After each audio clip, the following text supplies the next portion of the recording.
This is the Pennsylvania Rock Show, where Pennsylvania's underground rock hits hard. Since 2004, we've been unleashing unsigned bands, ripping riffs, and voices that won't be silenced. Radio, podcast, streaming, anytime, anywhere. No polish, no limits, just real rock. Strap in and turn it up. And now, here's your host, Bill Damiano. Most of them I made. Hey, it's Bill. Welcome to the Pennsylvania Rock Show, episode number 831. Give me a moment as I try and get everything connected here. There it goes. So you just heard on the top of the show, Whiskey High, brand new song by Dragline, who I am going to be interviewing next week at the rehearsal. You'll hear from them in July. A song called Blue Collar by Jordan York, and of course Amy Gold with that very cool introduction to the show. With me tonight is Trevor Finlay out of Nashville, Tennessee. Absolutely.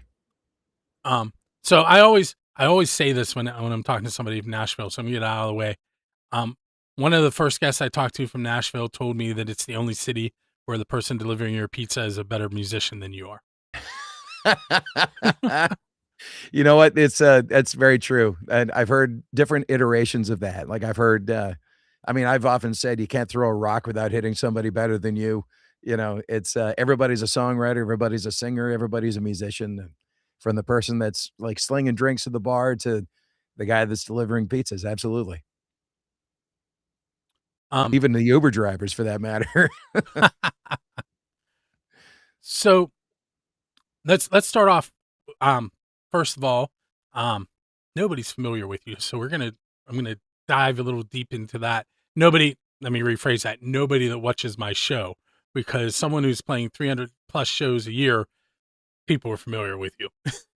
Well, let's try and change that right now. Nice to meet everybody. Hi.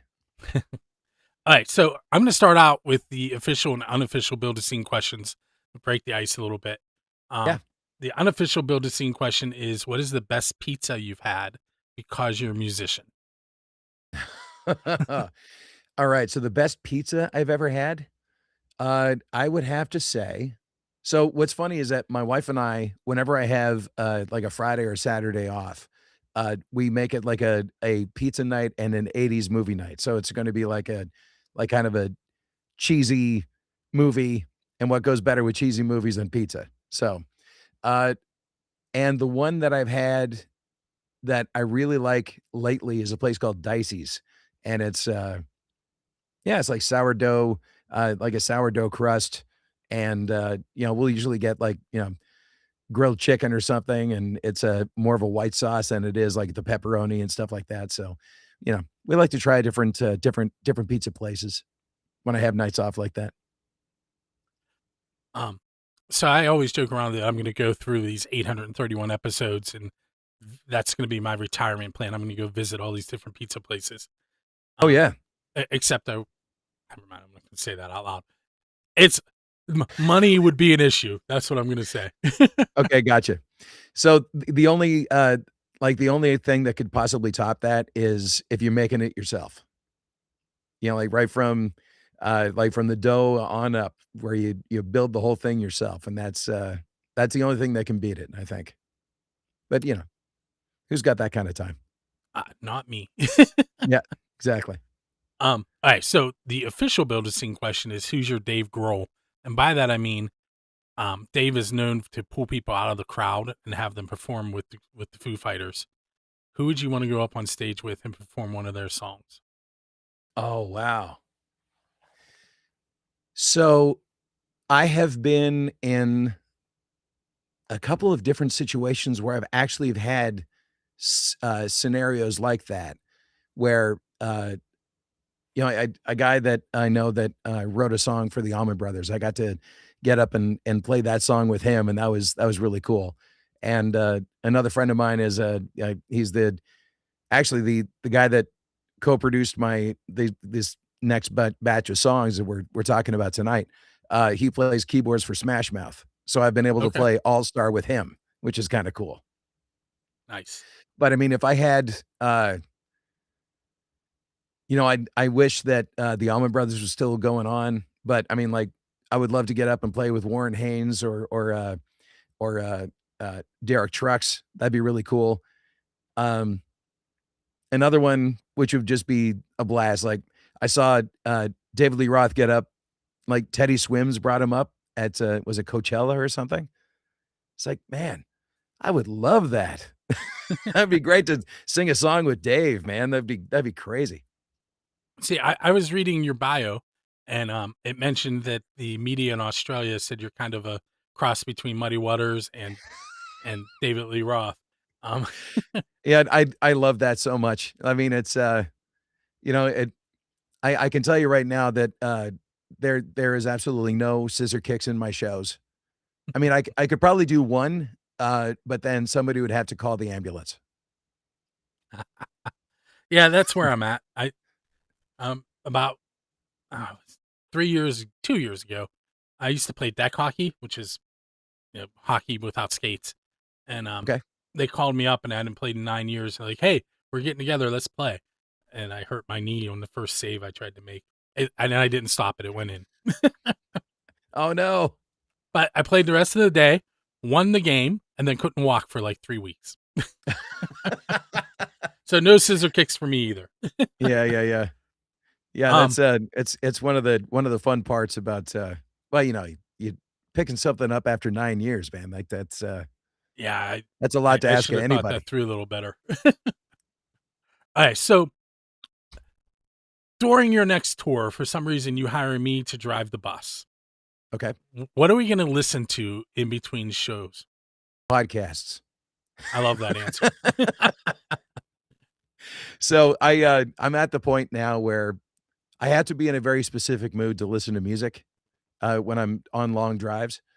Um, but I mean, and like I've really grown fond of podcasts. So there's a few that I listen to quite regularly. Um, One of them I can't say the name of, but another one is one called "How Did This Get Made?" Like, and it's basically three comedians: Paul Scheer, Jason Mantzoukas, and Paul Scheer's wife June, whose name I can't fully remember. But they basically talk about just like bad movies, and they sit there and they tear them apart, and then often they'll do it in front of an audience.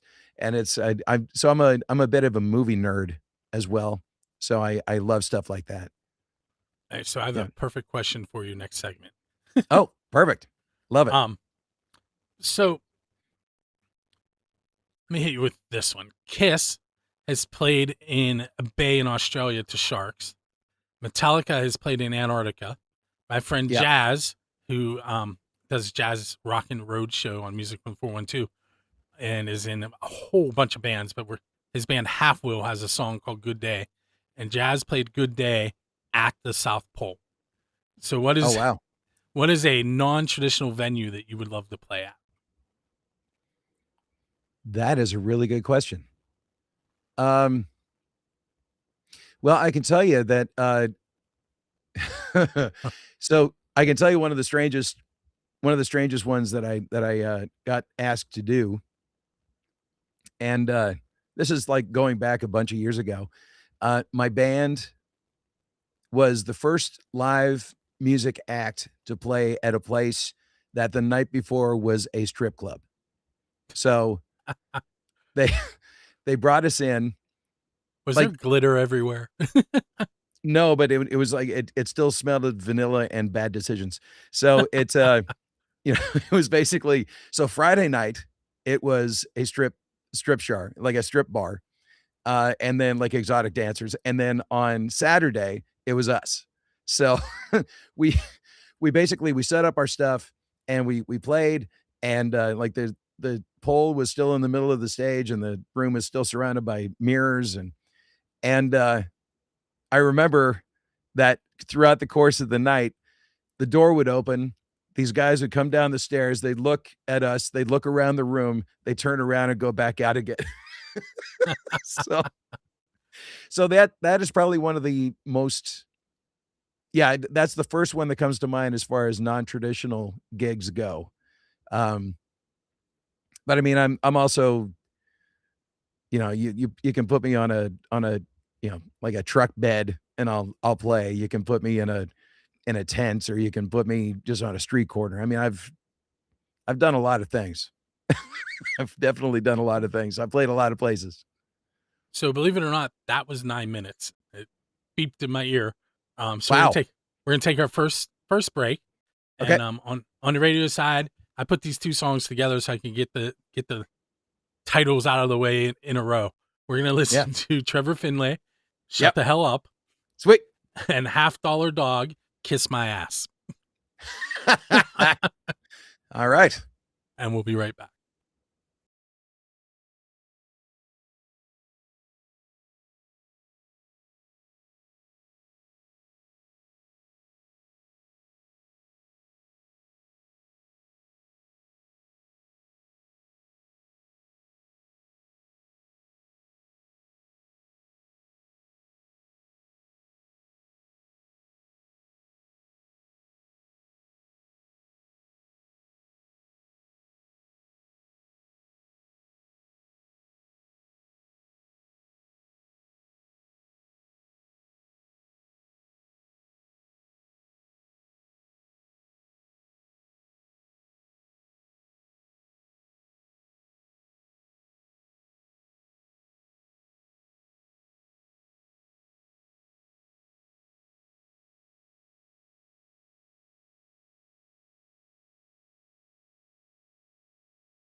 Hey, it's Bill. We're back for segment number 2 of episode 831 of the Pennsylvania Rock Show. With me is Trevor Finlay, and you just heard his song "Shut the Hell Up," and I'm going to give him a MTV moment, or VH1. I can't remember which one it was on, but here's your chance to do a storytellers and tell us about something about that song. Okay, sure. Uh, so I wrote that song with a guy by the name of Ray Barnett, and he and I have written a bunch of songs together over time. And I remember specifically this song. We wrote it because we were talking about, we both have hoof and mouth disease, where we'll say things, we'll step in it, whatever. I come by it very honestly. Um, my mom is really good at saying the absolute wrong thing at the absolute wrong time.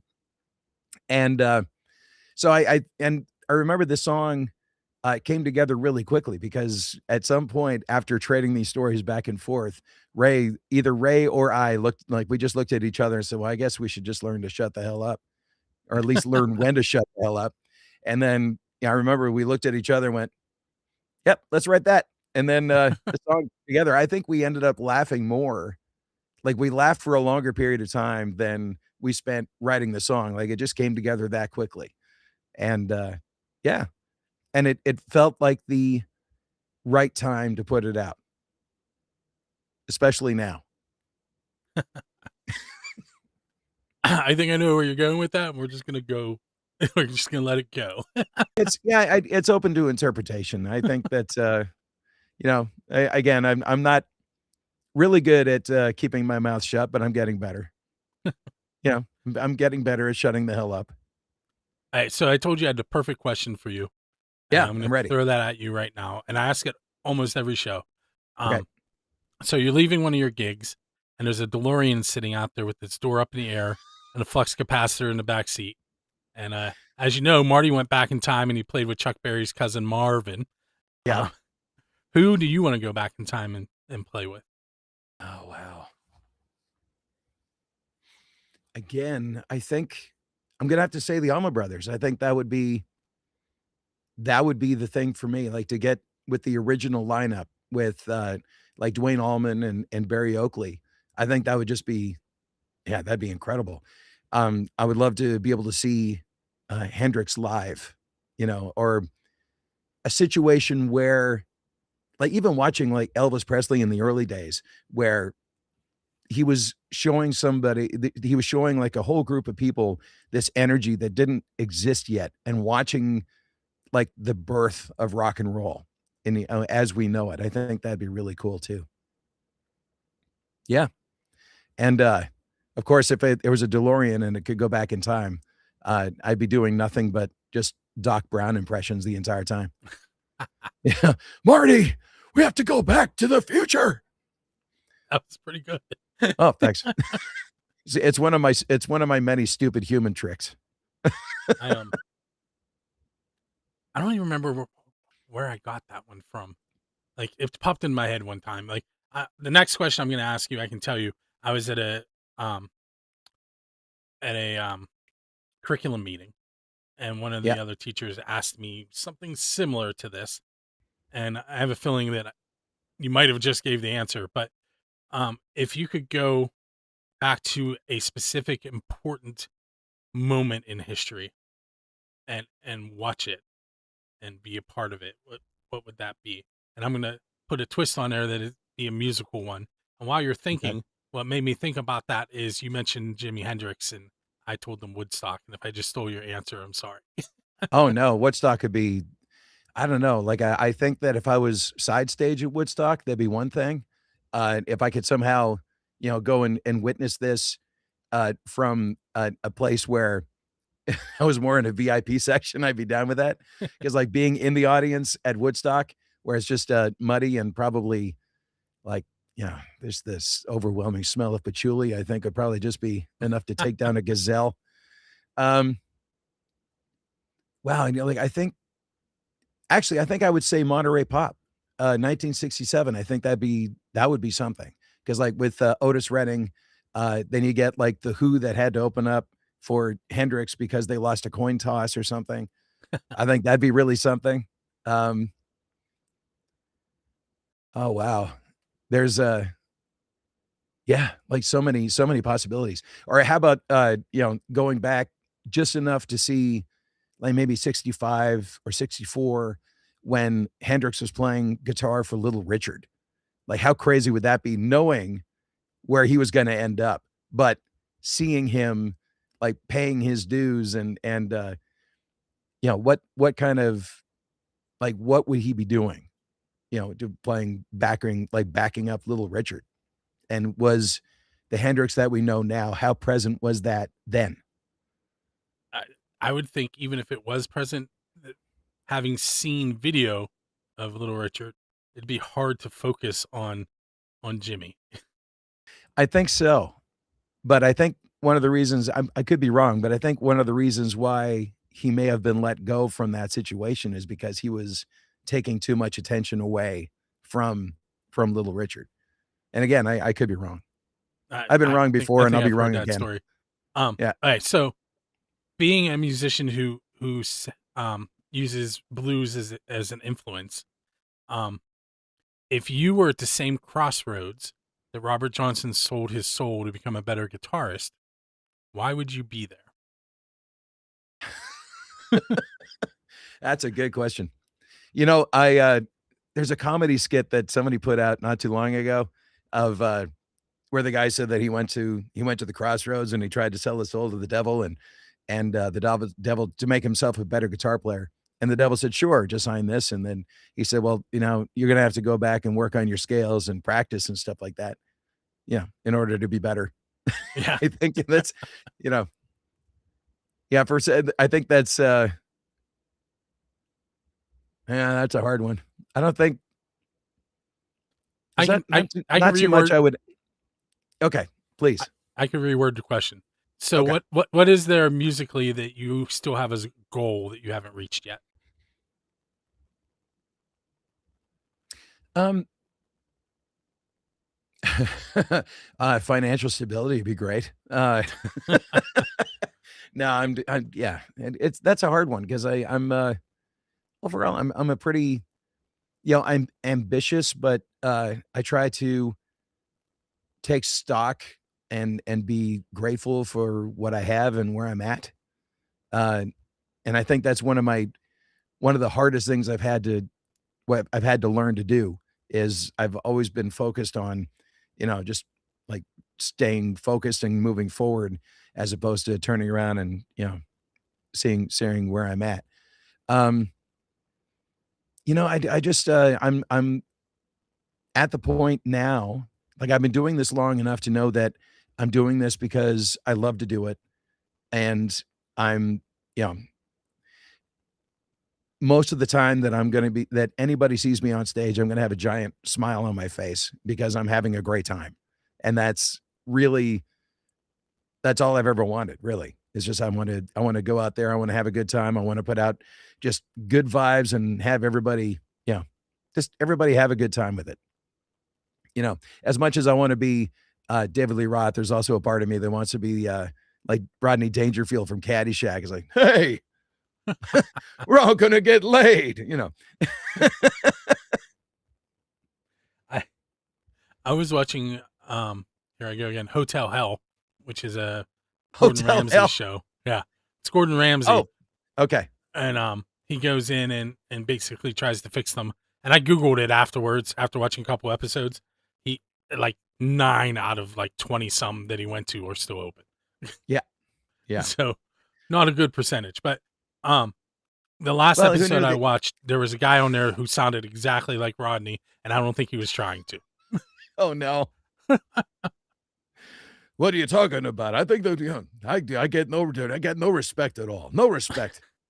People check into this hotel, they leave those towels on the floors. No respect at all.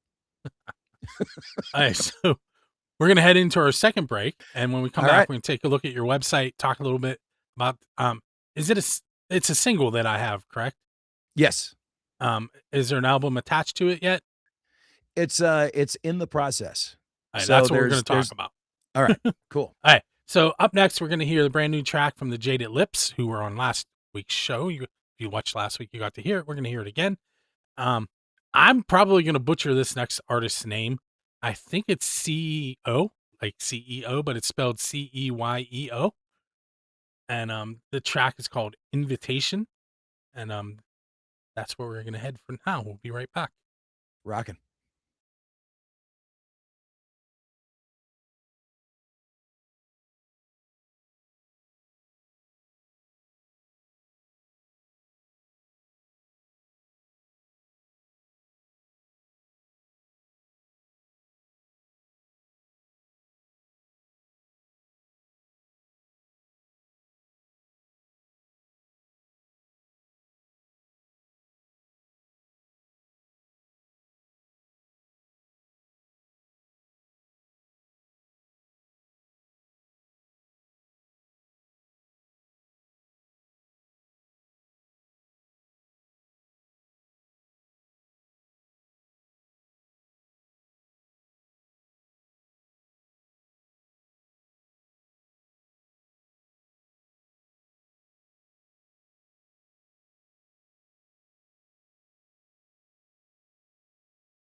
Hey, it's Bill. We are headed into segment number 3 of episode 831 of the Pennsylvania Rock Show with Trevor Finlay. What I want to do next, we're going to talk about Shut the Hell Up and where it's headed. But before we do that, I want to take a look at your website. And Yeah. to do that, bring it up on the screen. So it's Trevor Finlay, Finlay. I'm spelling it so I don't mess it up, and then I mess it up. It's on the screen. That's Been okay. on the Usually screen. it's Trevor F. and Finlay is what it, yeah. People have said that before. Oh, well, yeah, I could see that. So we'll do that again. Trevor, Yeah. FINLAY.com. Yep. And I looked at it quickly, but I like to bring it up. Is there anything besides clicking on that gigs link to let you talk about upcoming shows? Is there anything else that you would like me to show off? Maybe your store? Sure. There's, well, I mean, like pretty much all of them. If you go to the music section, that'll take you to links to all the streamers like, Spotify, YouTube. Well, yeah, there you go. All the places that the music is currently available. Well, a few of them anyways, a few of the choice ones. If you go to watch, there is a bunch of videos there, just live performances and the like. So some of the official videos and from previous songs, and like I did a cover with my with some friends when with Could This Be Magic, which is actually one of my favorite Van Halen songs. And that was right after Eddie passed. Um, That's a fun one. And the other so ones too, like on I really like want to at click that, but I can't. fair enough. I'm Fair going to enough. click it after, but I That can't works. because all the social media will then mute us, and we don't want to do that. We don't want that. Before I click gigs, I should have asked this ahead of time. Do you have shows listed? Yes. Okay. I believe up till I should have them up until like the end of June. There's a lot of work I have to do because I'm basically sort of a one man show here for a lot of this. So it's got my dates in like this next weekend. I'll be in Missouri, Jackson, Missouri, and then the following weekend I'll be in Wisconsin, Presque Isle for 2 nights, and Winneconne for a night. And in July, I'll be going up to Michigan, and then I'll be heading down to the Gulf. I play at a place fairly regularly called the Floribama, which is it's right in no man's land between the Alabama and Florida border, and it's right on the Gulf, and it's it's a very special place. So So there's a Texarkana, Texas. You ever heard of that? I have.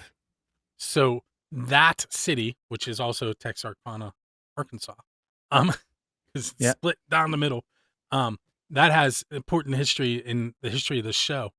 There was a radio station that was streaming all unsigned music, and there was a kid running it.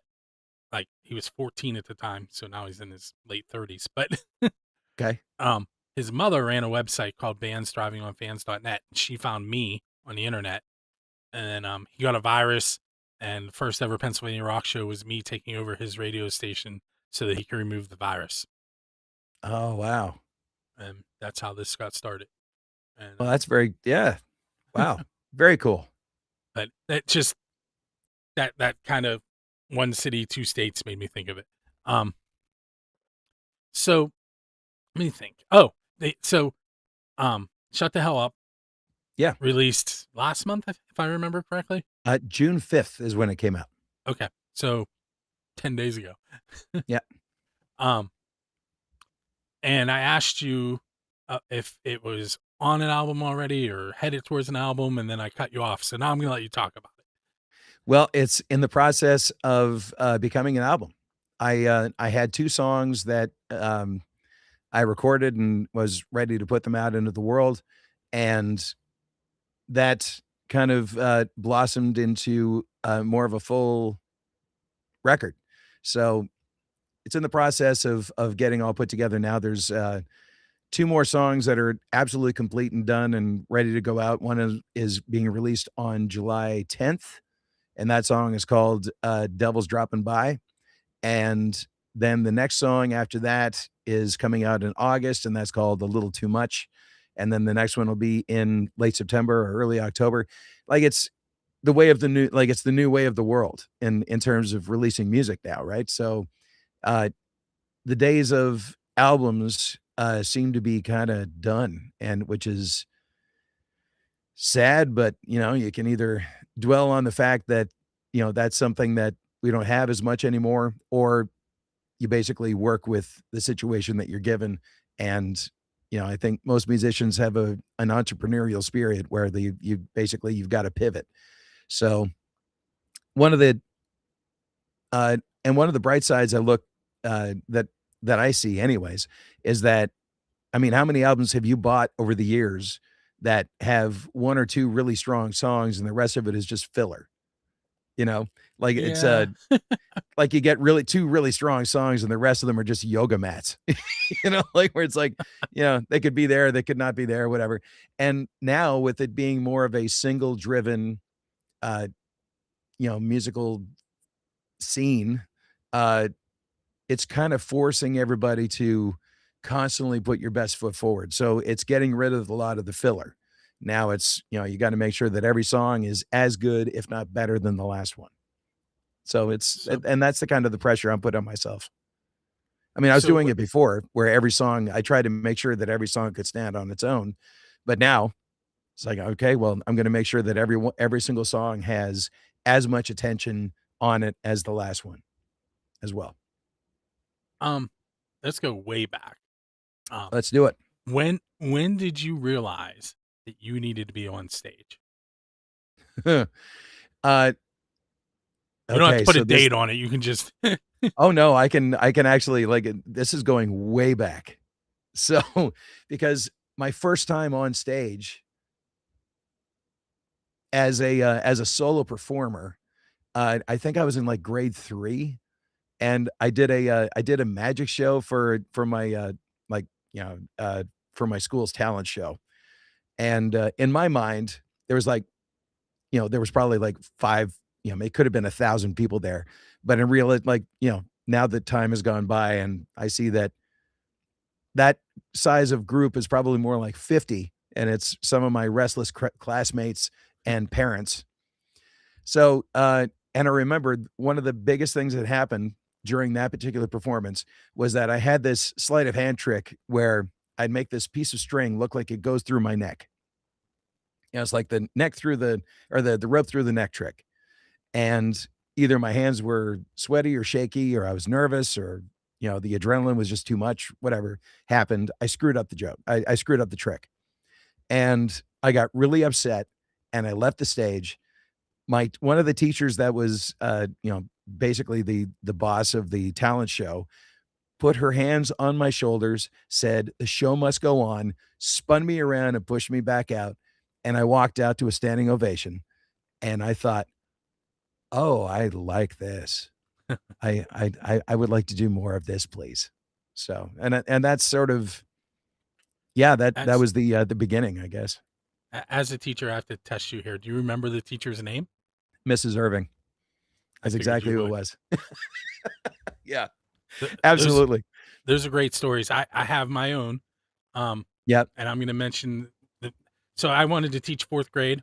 I actually teach fourth, fifth, and sixth grade, but my fourth grade teacher, Mrs. Powell, is the reason that I teach, and I Oh, don't think I've wow. ever said that on the show. Um, Oh, how cool.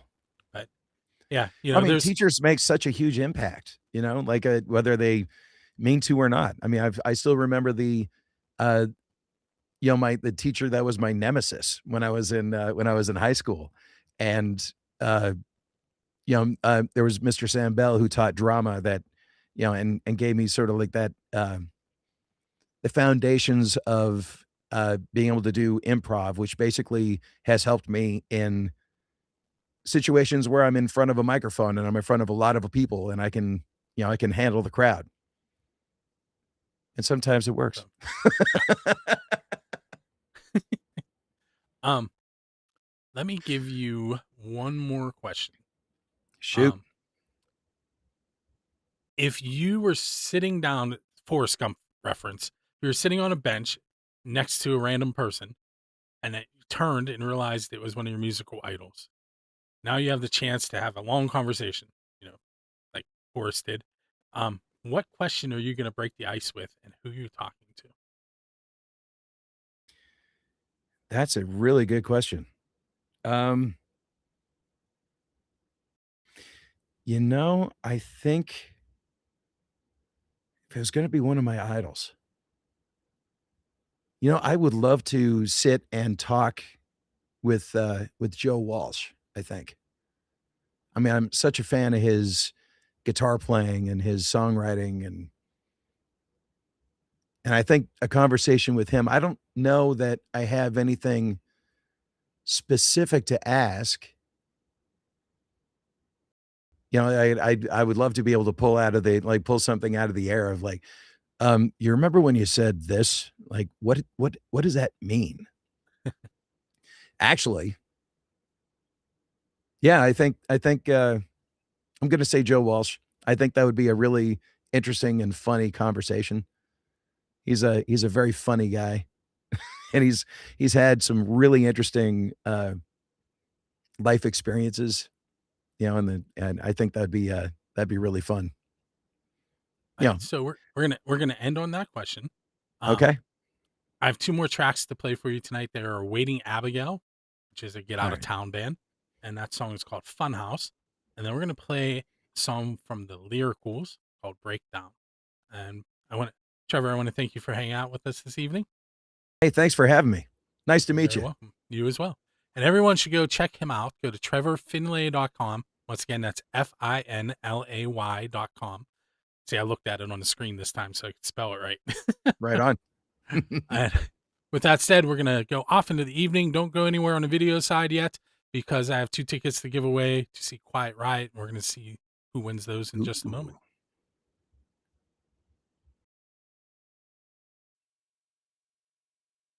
Hey, we're at that point in the show. Right at the end, we're going to spin that wheel above my head, off to my side if you're watching it in long format. And Drusky Entertainment is going to give 2 tickets to the name that it lands on to see Quiet Riot on July 5th at Jurgles with Blood Union and Yiga Digga. Both of those 2 bands are bands that we definitely play on Music from the 412 and the Pennsylvania Rock Show. And you will find some Quiet Riot on Music from the 412 as well. That is the July 5th show. Because it is at Jurgles, it's 21 and over. Doors are at 6, shows at 8. They do have early entry, which is at 5 p.m. And those tickets you can find at both Jurgles website and DrustyEntertainment.com. They start at